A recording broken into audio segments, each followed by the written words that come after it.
labios, Señor, con ese carbón encendido para que cuando abramos nuestra boca, Señor, podamos hablar palabras de vida, Señor, a otras personas. E igualmente yo te pido, Señor, que lo que yo hablo aquí el día de hoy seas tú, Señor, a tu gente, Padre, para honra y gloria en tu nombre, Señor, que solamente soy un instrumento en tus manos. Te doy a ti toda honra y toda gloria en el nombre de Jesús. Amén. Amados hermanos, el domingo pasado, los que estuvieron aquí, me imagino que se dieron cuenta que estamos hablando de la vida de David, del siervo David, del rey David. Y estábamos hablando de la subida del rey David, las cosas gloriosas que hizo el rey David. Y el domingo pasado empezamos a hablar de la decaída del rey David. Y el domingo pasado se habló de una de las caídas de él, que fue cuando él se mezcló con Betsabé. Y hubo 3 puntos que se trató en el otro lado, que fue el primero, que es algo que no se espera. El segundo punto, que el pecado rápidamente se convierte en un cáncer en nuestras vidas y que el pecado destruye nuestras vidas en el futuro.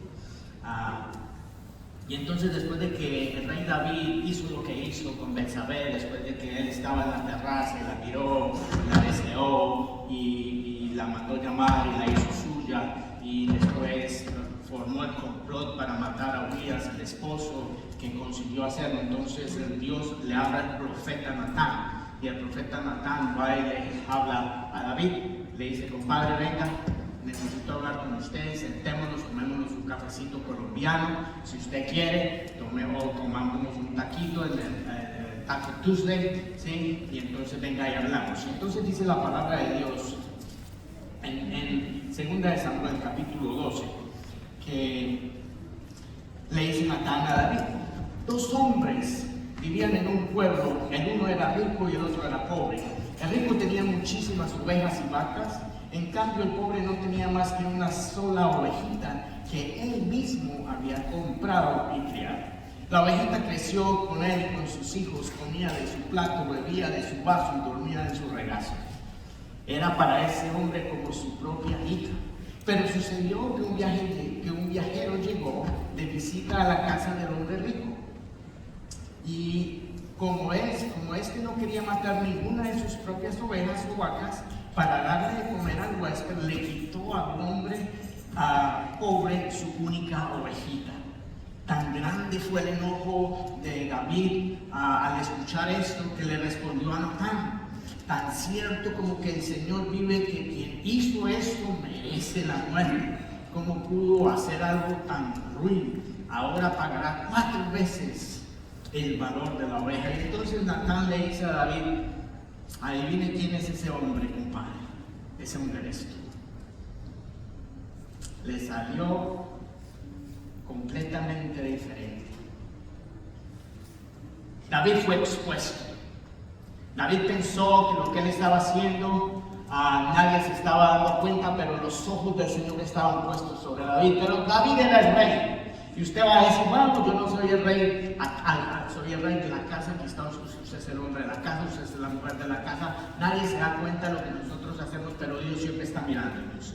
Siempre Dios está con los ojos puestos en nosotros. Entonces, cuando el pecado, como le pasó a David, le entró a él, también el pecado puede entrar a la vida de nosotros, y al entrar a nosotros, Dios nos llama a cuentas. Y esto fue lo que le pasó a David. Y entonces Natán le dice: bueno, mi hermano, ahora tienes que sufrir prácticamente las consecuencias, porque tu pecado ha sido revelado. Y en 2 Samuel versículo 12 le dice: por eso la espada jamás se apartará de tu familia, pues me despreciaste al tomar la esposa de Urias elitita para hacerla tu mujer. Pues bien, así dice el Señor: yo haré que el desastre que mereces surja de tu propia familia, y ante sus propios ojos tomaré a tus mujeres y se las daré a otro, el cual se acostará con ellas en pleno día. Lo que tú hiciste a escondidas, yo lo haré a plena luz, la vista de todo Israel. Y el versículo 13 nos dice: el Señor ha perdonado tus pecados, David, mas sin embargo, en el hijo que vas a concebir con Betsabé morirá. Y nos dice la palabra en los siguientes versículos que David ahí sí llegó y se postró, ahí sí llegó y empezó a orar, ahí sí llegó y empezó: Señor, perdóname, Señor, ayúdame, Señor, no sé qué, Señor, sí sé cuándo, Señor, sí, Señor, no. Y duró por 7 días, dice la palabra. Y llega el siguiente y le dice: tu hijo murió. Y llega David y le dice: murió, sí. Y entonces David se levantó, se cambió, se bañó, fue y comió y siguió su vida normal. Y entonces los sirvientes le dicen: ¿por qué hacerlo diferente ahora? Ahora que tu hijo murió, en lugar de hacer luto, entonces te paras, comes y festejas. Y dice sarcásticamente David: ¿qué puedo hacer? Ya se murió. Nótese la reacción de David. Esa fue la primera, el principio de la caída de David. Y después de que Natán lo reprende y viene este juicio y ese bebé fallece, empiezan las cosas a surgir. Hay enfermedades físicas, amados hermanos. Yo trabajo en hospitales que quizás nosotros podemos prevenir, ¿no?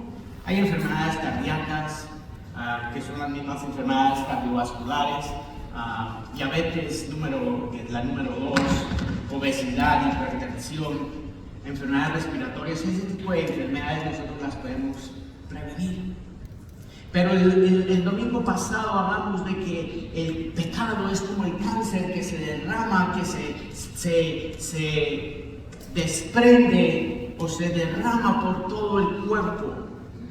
Y cuando tú menos te das cuenta, ya estás muriendo. Y la Biblia nos dice que la paga del pecado es muerte. Y con esta introducción vamos a ver los siguientes capítulos y vamos a hacer diapositiva número 1, que es la caída, que es la negativa a confrontar. Y en el capítulo 13 vemos una historia de que Amnón, que es uno de los hijos de David, se enamora de su media hermana, Tamar. Acuérdense lo que le dice el profeta Natán a David. Dice: yo haré que el desastre que mereces surja de tu propia familia. Cuando nosotros pecamos, nosotros lo hacemos individualmente, pero nosotros como padres de familia acarreamos nuestra familia con nosotros.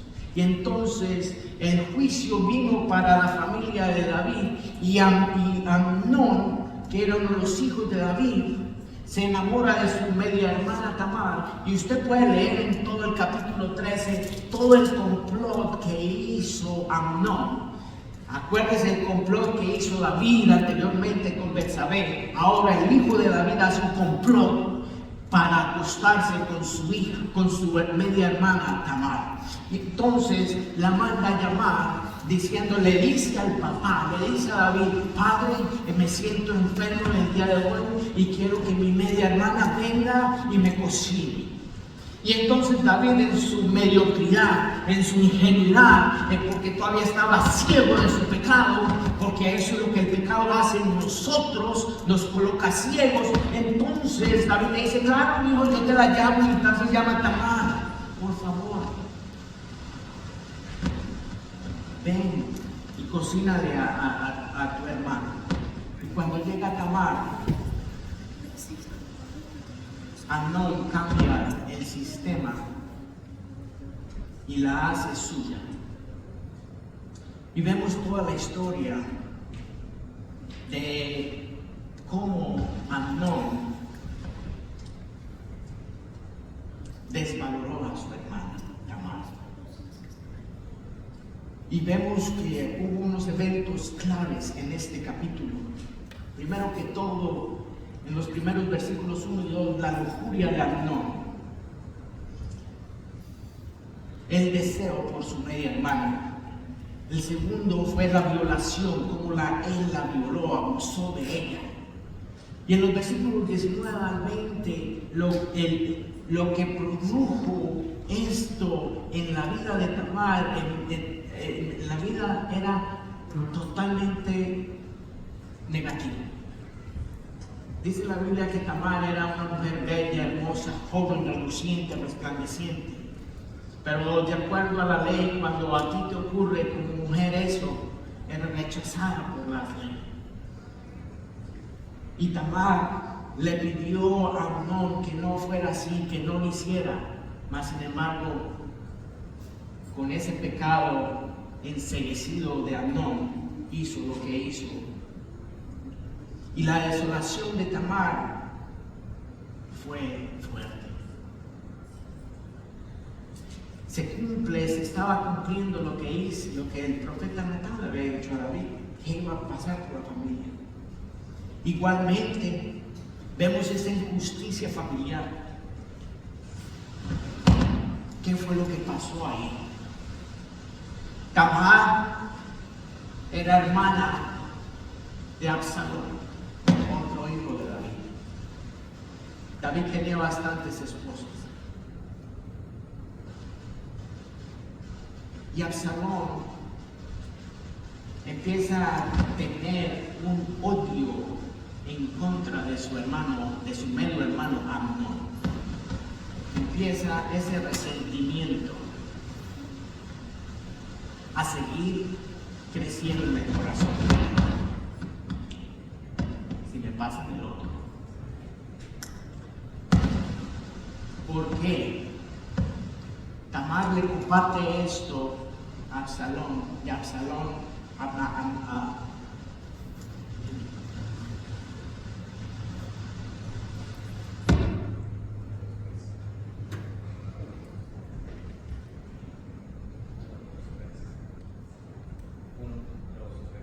bueno, ahí les invoqué mientras se lo arreglo. Y entonces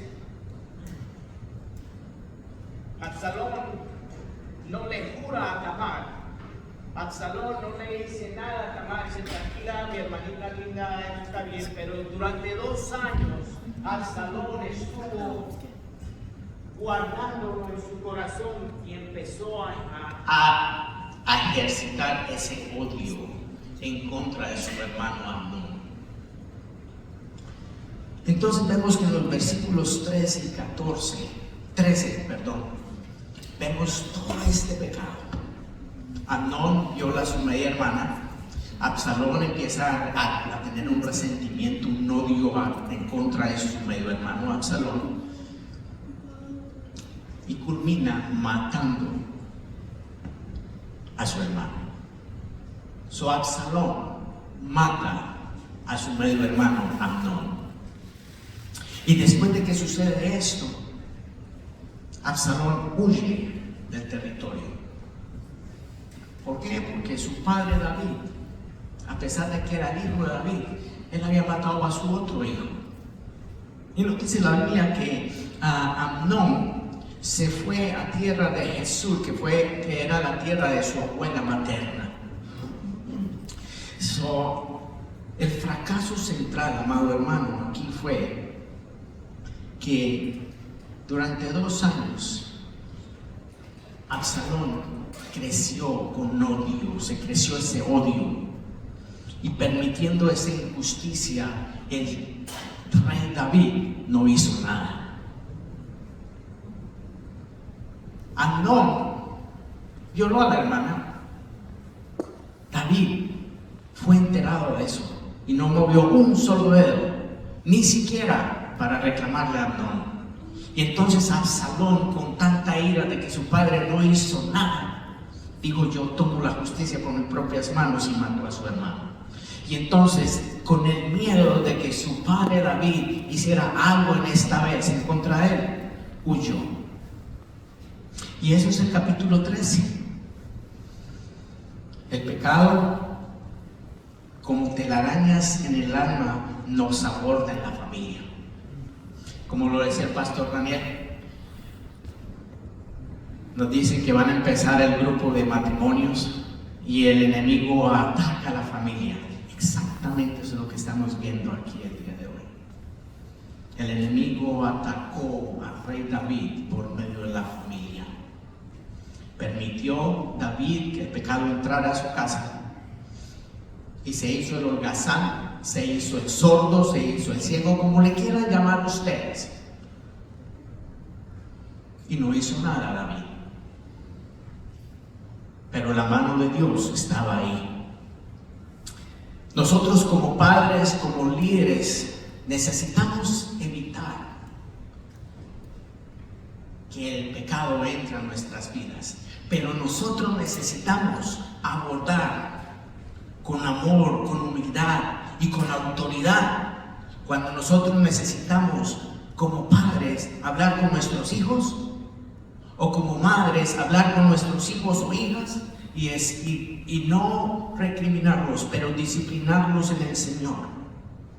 No quedarnos como lo hizo David, no quedarnos con la holgazanería que hizo David en no hacer nada, siendo que él fue la pieza que el enemigo utilizó para que el pecado entrara en esa familia. Pasando al punto número 2,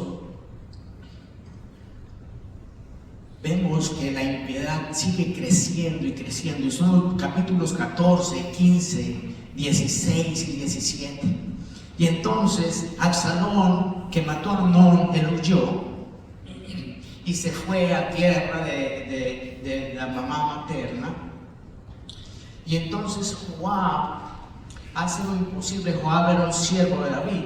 Hace lo imposible para que Absalón volviera a Jerusalén, para que él volviera. David durante ese tiempo no hizo nada, pero Joab vio a David que estaba triste porque su único hijo, para su hijo que él quería, Absalón, estaba fuera. Absalón regresa a Jerusalén en el capítulo 14 y dice la Biblia que Joab, hijo de Sarvia, se dio cuenta de que el rey David extrañaba mucho a su hijo Absalón. Por eso mandó a traer a una mujer muy astuta para que convenciera a Absalón de que volviera. Y Absalón regresa. Dijo: mi padre no me dijo nada, ya pasó un buen tiempo, me hago el sonso y llego otra vez a Jerusalén. Y en el capítulo 15 nos dice que Absalón empieza a conspirar. Ustedes saben lo que significa la palabra conspirar. Empieza como a manipular en su mente acerca en contra de su padre David. No dese cuenta la cadena del pecado que engendró David. Ahora Absalón, el hijo remanente, llega y regresa después de haber matado a su hermano, medio hermano, y entonces ahorita empieza a conspirar en contra de David. ¿Por qué? Porque él quiere tomar el trono. En el segundo punto nos dice esa pasividad. La impiedad crece. Capítulos 14 y 15. El liderazgo, amado hermano, decae cuando el padre no actúa de forma decisiva contra la rebelión y el mal, y eso permite que la impiedad crezca y se desarrolle. Absalón estuvo en exilio y su regreso empezó a manipular. Nos dice en el capítulo 13 y 14 que Absalón separaba la entrada de la ciudad, ¿sí? Y en la entrada de la ciudad venían muchos, no extranjeros, pero gente de otros lados a los tribunales que estaban en Jerusalén. Y entonces Absalón les decía: ¿en qué les puedo ayudar? Durante 4 años Absalón estuvo en esas puertas de la ciudad conquistando la gente del rey David. Y la gente del rey David lo conocía porque era el hijo. ¿Okay? Y entonces Absalón se hizo dar a querer durante esos 4 años y siguió conspirando en contra de su padre. Durante esos 4 años, su encanto incalculado, porque nos dice la Biblia que Absalón era un hombre rubio, de ojos claros, muy parecido a mí, ¿no? Ya se rieron. Pues sobre todo por lo rubio, ¿verdad? Pero dice la Biblia que era un hombre muy hermoso, y entonces llamaba mucho la atención. Y entonces Absalón empezó a robarse los corazones de Israel, del pueblo de Israel, poquito a poco. Y él empezó a declararse rey. 4 años, todo le llegaba a los oídos de David, nunca hizo nada. La pasividad de David, consecuencia del pecado. Me puse yo a pensar cuando estaba analizando qué se le cruzaría la mente a David durante ese tiempo.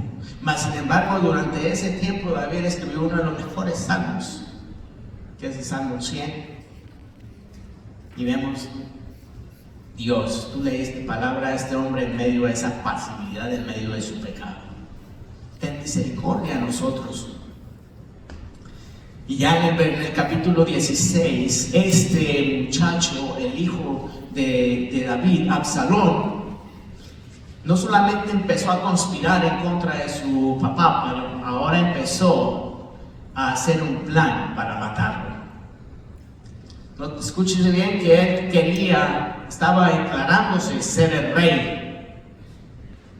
Y empezó a conspirar y empezó a ejecutar un plan para matarlo, para matar a su padre. Nos dice la Biblia que Absalón, cuando regresó y empezó a hacer esta conspiración y a hacer el plan, él tenía 2 consejeros. Y esos 2 consejeros eran también consejeros del rey David. Y uno de sus consejeros se llamaba Ahitofel, así se pronuncia. Y esta persona, este consejero, dice la Biblia que los consejeros en ese entonces del rey era escuchar la voz de Dios. Y uno de estos consejeros le dice al hijo de David, Absalón: tú no te preocupes. Le dice: ve. En el capítulo 16, versículo 21, acuéstese usted, Absalón, con las concubinas de su padre, que su padre dejó al cuidado del palacio. De ese modo todos los israelitas se darán cuenta de que su majestad, Absalón, ha roto con su padre, y quienes lo apoyan a usted, 4 años que estaba conquistando el corazón de la gente de Israel, se fortalecerán en el poder y te harán rey.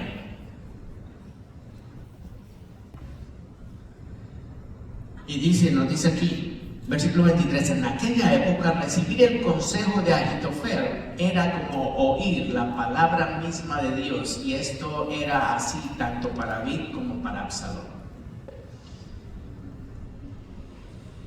Y Absalón, ni corto ni perezoso, obedeció lo que dijo el consejero.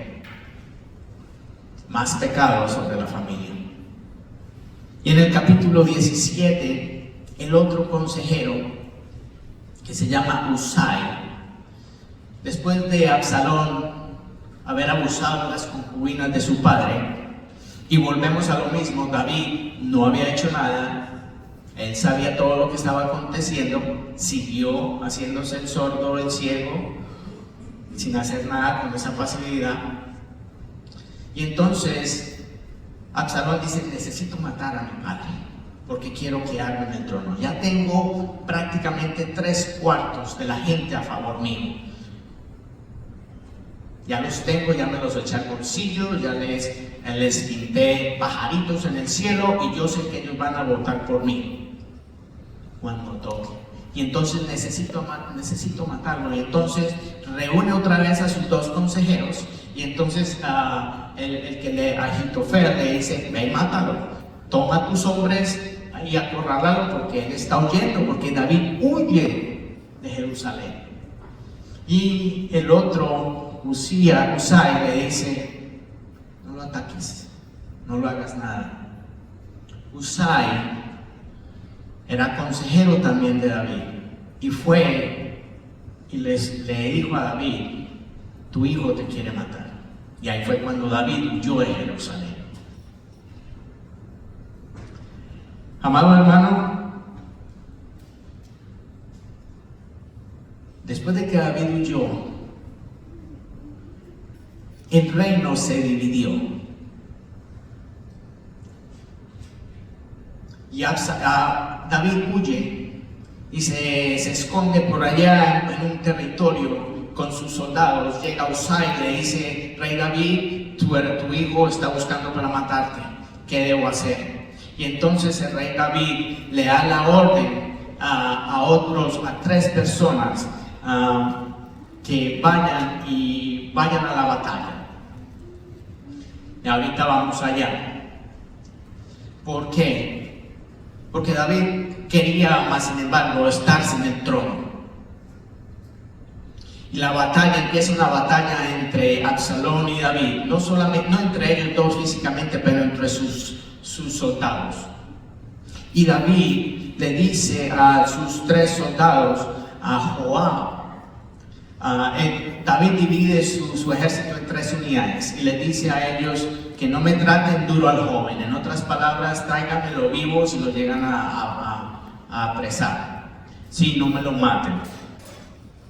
Que eso es la última que vamos a ver. Más sin embargo, vemos que los eventos claves de la pasividad, antes de movernos a este tercer punto, los eventos claves de este segundo punto eran el exilio de Absalón, su encanto incalculado, la conspiración, el matar a su padre. David huye y posteriormente, cuando David le dice a estas 3 unidades: por favor no me lo traten mal, y entonces en medio de la batalla iba Absalón, dice la Biblia que él iba cabalgando su caballo, y entonces no vio que había una rama de un árbol, y como era el cabello largo, quedó colgado por medio de una de las ramas. Y entonces 2 de las otras unidades, cuando lo vieron, no lo mataron. Y entonces Joab, que era el capitán de una de esas unidades, dijo: ¿cómo no lo mataron? Y fue y lo mató. Entonces Absalón muere en esa oportunidad. Y el fracaso central, amado hermano, es que la pasividad continúa, la pasividad continua de David, que no perdona a lo que hizo Amnón, que no perdonó lo que hizo Absalón, no enfrentó ninguna situación. No enfrentó la rebelión, la conspiración de su hijo. Ni siquiera fue capaz de defender su trono, porque mandó 3 unidades de soldados a defender. La aplicación para este punto es que hoy en día, como padres, nuestra crianza es pasiva. El liderazgo pasivo, no solamente en nuestra familia, en nuestra casa, pero en la iglesia, o la santidad personal pasiva, permite que la amargura, la ambición, la rebeldía, el odio y el pecado echen raíces. Y esto es algo que decae lentamente a la familia. Y en el capítulo 18, yéndonos a la tercera parte, tercera filmina, es: el costo es mayor de lo que se imaginaba. Muere Absalón, ya les comenté acerca de las 3 unidades de soldados. Mas sin embargo, lo que vemos aquí es que David, después de que ocurrió todos estos hechos, después de la muerte de sus hijos, después de la violación de su hija, después de todo lo que pasó, David todavía esperaba que cuando vinieran a notificarle qué había pasado después de la guerra, él todavía esperaba que su hijo Absalón estuviera vivo. Y nos dice la Biblia en el 2 Samuel, capítulo 18, 24 al 30, que llegó el primero y no le dijo nada. Y entonces dice David: buenas noticias trae. Y después llegó el segundo informante en el segundo corredor, en los versículos 31-32, que nos dice así: entonces llegó el cusita y anunció, te traigo buenas noticias a su majestad. El Señor lo ha librado hoy de todos los que se habían rebelado en contra suya. Y llega David y pregunta: ¿y está bien el joven Absalón? Preguntó el rey. El cusita le contestó: que sufran como ese joven los enemigos de su majestad y todos los que intentan hacerle mal. Al oír esto, el rey se estremeció y mientras subía al cuarto que está encima de la puerta lloraba y decía: ay, Absalón, hijo mío, Absalón, hijo mío, ojalá hubiera muerto yo en tu lugar. Ay, Absalón, hijo mío, hijo mío. Empezó este dolor abrumador. Empezaron esas palabras de duelo, palabras de dolor de parte de David. Pero en el capítulo siguiente, en el capítulo 19, el mismo Joab que mató a Absalón, como que se le llenó la copa, porque él le había hecho seguimiento al rey David de todo lo que él había hecho. Desde que pecó con Betsabé, desde que dejó que violaran a su hija, desde que dejó que mataran a su hijo, desde que dejó que su hijo conspirara y lo atacara para la muerte. Y le dice Joab: ya es hora de que reacciones, deja de ser así. Y entonces dice la palabra: avisaron a Joab que el rey estaba llorando amargamente por la muerte de su hijo Absalón. Cuando las tropas se enteraron de que el rey estaba afligido por causa de su hijo, la victoria de aquel día se convirtió en duelo para todo el ejército. Acuérdense que el reino fue dividido y Absalón tenía su gente y David tenía su gente, pero los soldados de David, ellos pertenecían al rey. Absalón era un rebelde. Absalón estaba conspirando para tomar el trono. Por eso las tropas entraron en la ciudad furtivamente, como lo hace un ejército abochornado por haber huido del combate. Pero el rey, cubriéndose la cara, seguía gritando a voz en cuello: ay, Absalón, hijo mío, hijo mío, hijo mío. Entonces Joab fue a donde estaba el rey y le dijo: hoy su majestad ha llenado de vergüenza a todos sus siervos que le salvaron la vida y la de sus hijos e hijas y esposas y concubinas.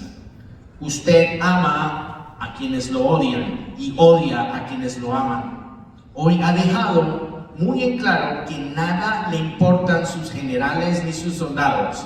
Ahora me doy cuenta de que usted preferiría que todos nosotros estuviéramos muertos con tal de que Absalón siguiera con vida. Y le reprende y le dice: párate, vamos, salga usted y anime a sus tropas. Si no lo hace, juro por Dios, por el Señor, que para esta noche ni un solo soldado se quedará con usted. Y eso sería peor que todas las calamidades que su majestad ha sufrido desde su juventud hasta ahora. Ante esto el rey se levantó y fue a sentarse junto a la puerta de la ciudad. Cuando los soldados lo supieron, fueron todos a presentarse ante él. Amados hermanos, desde un principio les dije: la paga del pecado es muerte. Natán, el Señor por medio de Natán, le dijo a David: tu familia sufrirá. Y vemos en estos capítulos que la familia de David fue un caos. Vemos en estos capítulos que la familia de David se empezó a desmoronar, como cuando el cáncer crece en nuestro cuerpo, cuando una enfermedad que no es curativa te empieza a carcomer los órganos. Así es. Yo no sé cuál es tu situación. Yo no sé cómo vas a ser el día de mañana. Yo no te conozco a ti. Yo no conozco cómo eres tú en tu casa. Mas sin embargo, en los capítulos anteriores, en los domingos anteriores, hemos visto que así como el rey David subió, así también cayó. Y en los últimos 2 domingos hemos dicho que no hay que darle entrada al enemigo para que el pecado entre a nuestras vidas, porque si entra a nuestras vidas, entra a nuestra familia, y si entra a nuestra familia, destruye nuestra familia. Y necesitamos ser sabios, necesitamos ser obedientes, necesitamos ser prudentes, necesitamos ser humildes, necesitamos buscar de Dios, necesitamos ayunar, necesitamos buscar de la palabra, necesitamos estar ahí al pie del cañón para que esas tentaciones no vuelvan, ni vengan, ni hagan daño, como lo hizo con la familia de David. Hay muchos hogares rotos hoy en día. Hay muchos hijos distanciados de la familia hoy en día. Hay muchas reputaciones arruinadas hoy en día. Preguntándose ellos mismos, ¿cómo he llegado tan lejos? ¿Por qué ya mis hijos no me hablan? ¿Por qué ya no tengo esta relación, esta comunicación con mi esposo, con mi esposa? ¿Por qué permití que mi hijo hiciera esto? ¿Por qué permití que mi hija hiciera esto? Tenemos que ser hombres y mujeres que amamos a Dios, que buscamos de Él, pero que a la vez podamos ir adelante en nuestras familias y bendecir a nuestras familias. Y nuestro último es el qué. Para restaurar un legado roto, Cristo es la respuesta. El llamado, mis amados hermanos, es Cristo. Si yo le empezara a contar a ustedes mis historias, yo pasé por esto, pero Dios fue fiel. Dios fue amoroso con mi familia. Y vuelvo y les digo, quizás hoy en día tu familia está necesitando de un amor de parte de Dios. Quizás la relación que tú tienes con tu esposo, con tu esposa, o la relación que tú estás teniendo con tus hijos no ha sido la misma últimamente. Quizás tú como padre de familia o como madre de casa permitiste y no tuviste la tenacidad de enfrentar a tus hijos o a tus hijas o a tu esposo o a tu esposa, a decir ¿por qué hiciste esto? Y fuiste pasivo. Pero en esta hora Dios nos llama a que dejemos esa pasividad y seamos activos. Dios nos hace un llamado a reconocer que Jesucristo es el único que puede hacer ese cambio. La Biblia nos dice que Jesucristo murió en la cruz del Calvario por amor a cada uno de nosotros, y en esa cruz se llevó todos tus pecados. Y la Biblia nos dice que tus pecados fueron lavados y resplandecientes, y ahora esos pecados no son contados. La Biblia nos dice que también por medio de la gracia de Dios Padre, tú eres justificado ante Él. La Biblia nos dice que por medio de la gracia tú recibes ese perdón. La Biblia nos dice que por medio de la gracia empiezas a caminar en ese camino de santificación. La Biblia nos dice que en ese camino que caminamos tú y yo a diario podemos fallar y podemos caer, pero a la vez la Biblia nos dice que Jesucristo el justo está allí para levantarnos. La Biblia nos dice que en medio de ese camino, así tú te sientas mal, Dios va a levantarte y va a restaurar tu vida. Pero a la vez nos dice que Él va a levantarte como estandarte, que Él va a levantarte como esa bandera, que va a lucir en ti, que va a resplandecer en ti. Lo único que Dios te pide es que tú entregues tu corazón. Es que solamente tú reconozcas que sí has fallado. es que solamente tú reconozcas y dejas de ser pasivo, dejes de ser la persona, el hombre, mujer, hijo, hija, pasivo, y empieces a actuar conforme a las escrituras Dios te ha dado. La Biblia nos dice que a pesar de todo, Dios está ahí a la derecha de Dios Padre, y esperando que seas tú el que abra la boca y el que confiese: Dios, te necesito, Jesús, te necesito. Pero la decisión está en ti, amado hermano.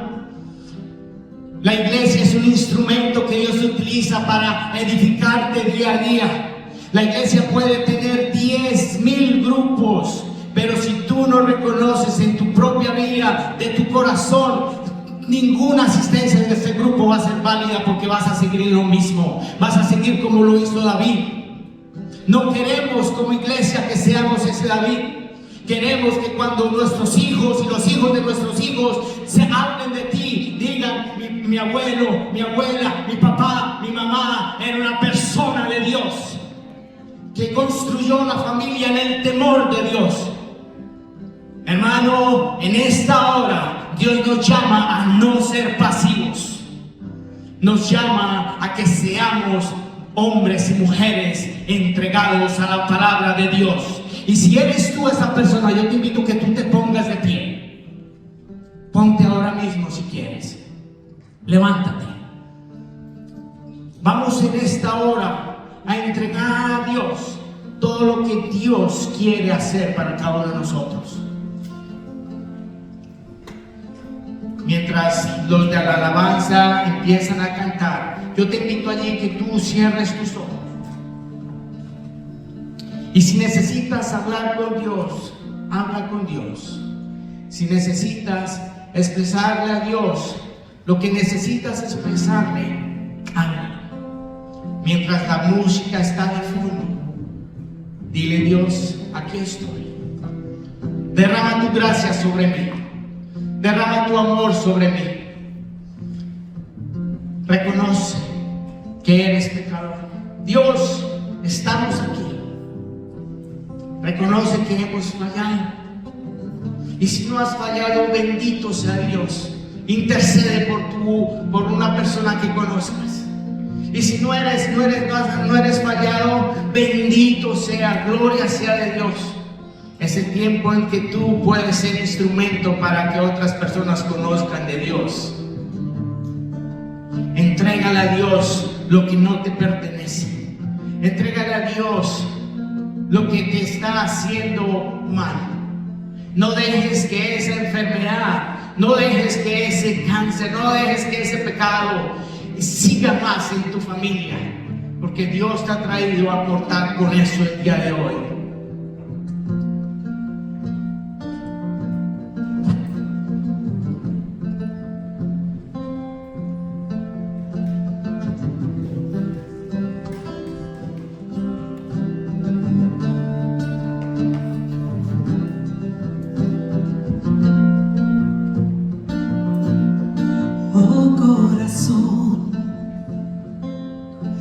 Encuentra valor, recuerda los días de sus maravillas y presta atención. Y es Emmanuel, siempre ha estado aquí. No olvides sus pactos, descansa en sus brazos y vuelve a decir: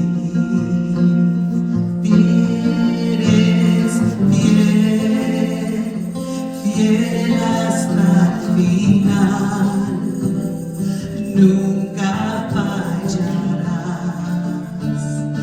En la tempestad sé que sigues siendo fiel.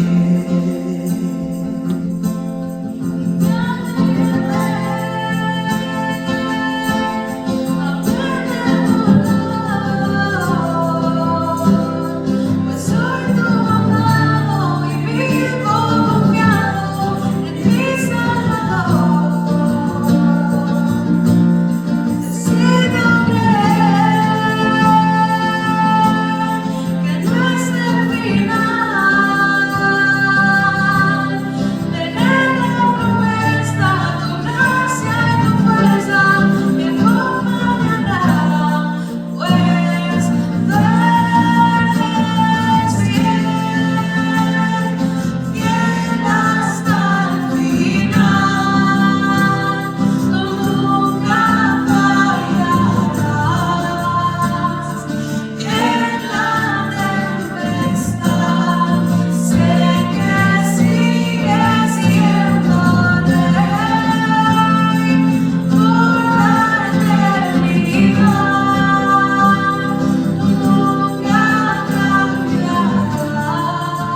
esto es lo que recibí hoy para que hagan esta práctica.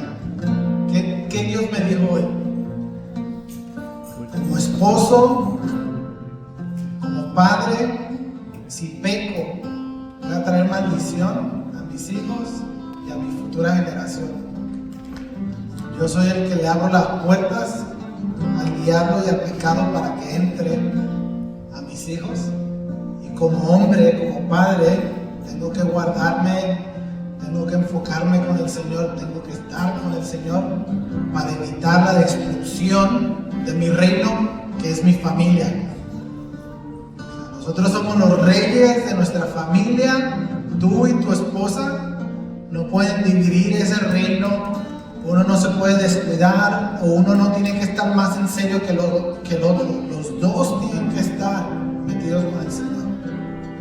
Y eso, hay una promesa que Dios va a guardar a tus hijos. Pero si tus hijos están mal o están haciendo un tipo de pecado que tú dices, pero ¿por qué? Si ya estoy viviendo con el Señor. A veces son consecuencias y pecados que nosotros hicimos en el pasado. O sea que como hombre, mis hermanos, esta enseñanza poderosa.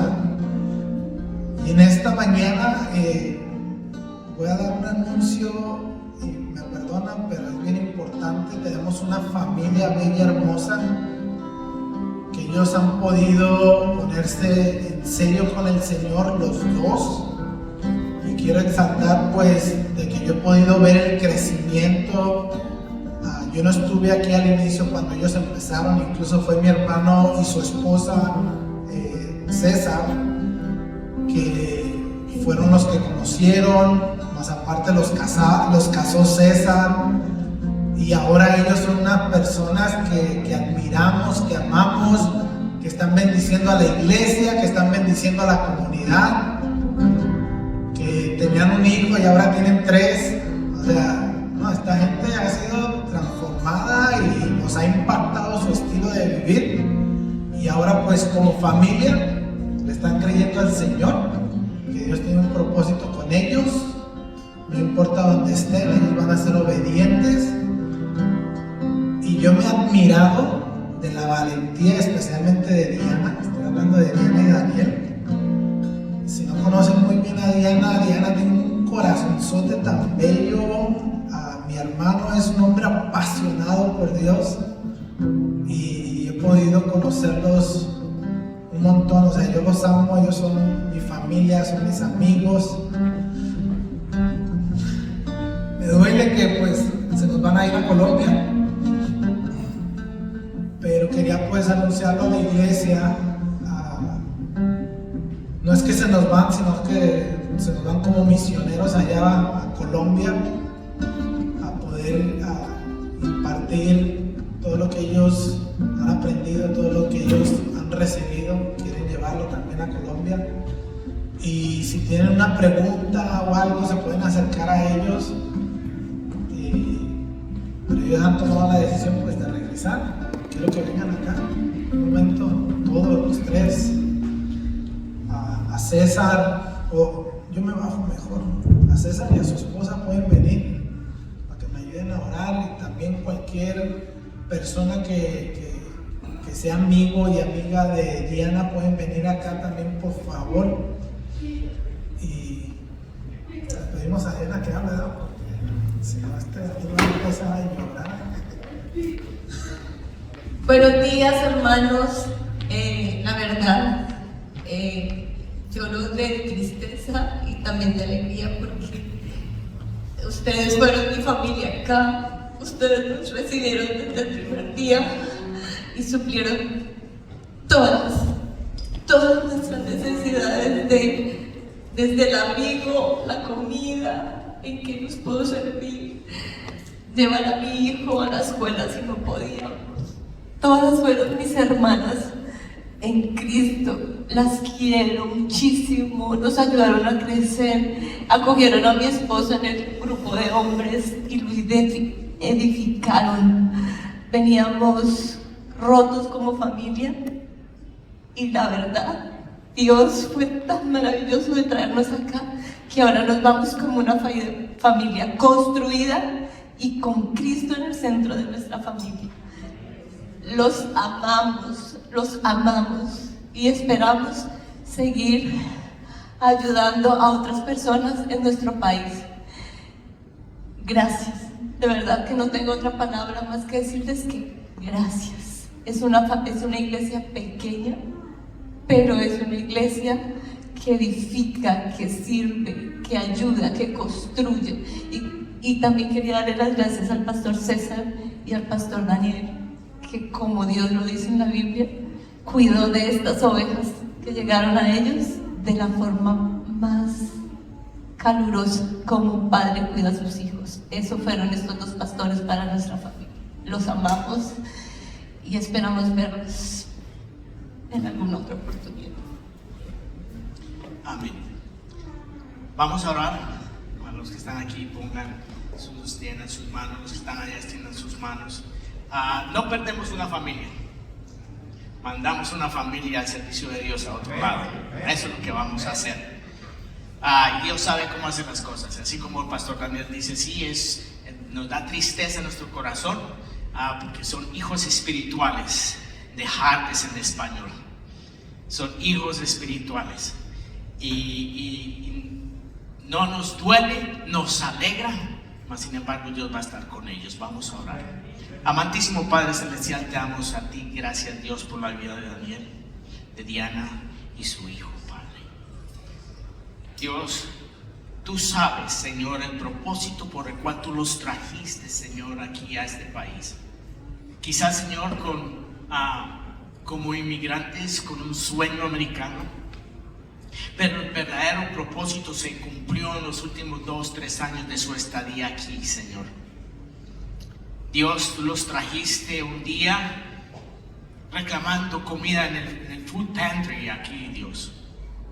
Mas sin embargo yo no tenía ni idea en qué lugar se estaban metiendo. Pero Dios sí sabía a qué lugar estaban metiéndose, porque Dios sabía la importancia de que es la familia en medio de su pueblo. Dios mío, los mandamos, Señor, en esta hora, Padre, con la bendición del Padre, con la bendición del Hijo y con la bendición del Espíritu Santo, Señor, que ellos puedan retornar a su país natal, Señor, y de ser bendición allí, Señor, a las personas, Señor, que los van a rodear.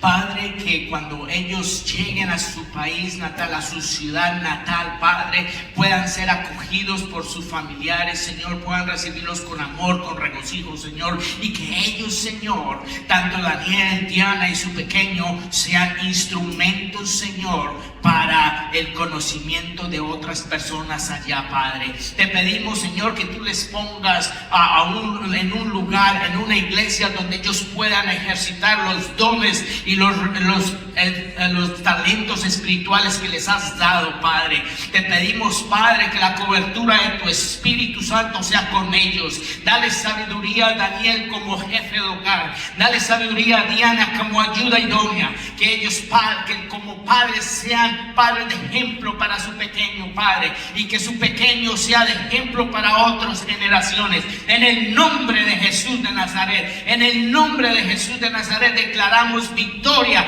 declaramos bendición y los mandamos, Señor, en el nombre de tu Hijo amado Jesús, para el servicio y honra y gloria de tu nombre, porque familia destruida llegó, familia activa se va, Señor, a servir, Padre. En el nombre de Cristo, Padre, te alabamos y te bendecimos y entregamos a ti, Señor, esta familia para el servicio tuyo, en el nombre de Jesús.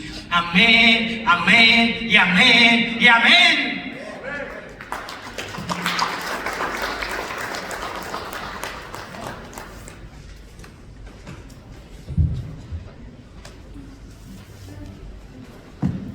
Les amamos.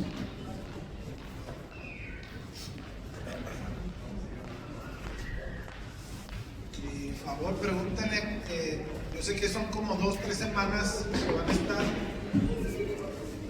Pueden preguntarle a ellos. Daniel, ¿cuál es tu número de teléfono?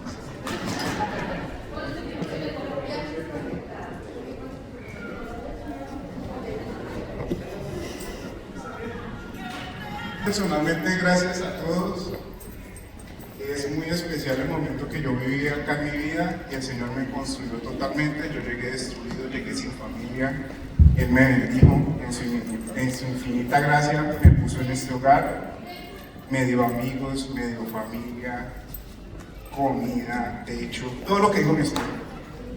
Y pues de mi parte, de verdad, si alguna de ustedes, personas, o sea, hermanos de Harvest, algún momento van a Colombia, espero yo ser eso para ustedes. El alimento, el techo, la compañía, todo lo que ustedes fueron para mí. Así vayan 8 días, 3 días, no sé. Con el mayor de los gustos, mi familia va a estar abierta para cualquiera de ustedes, de verdad. Les agradezco y miren que no lloren, pastor. Gracias, Dios los bendiga. Dios los bendiga a todos.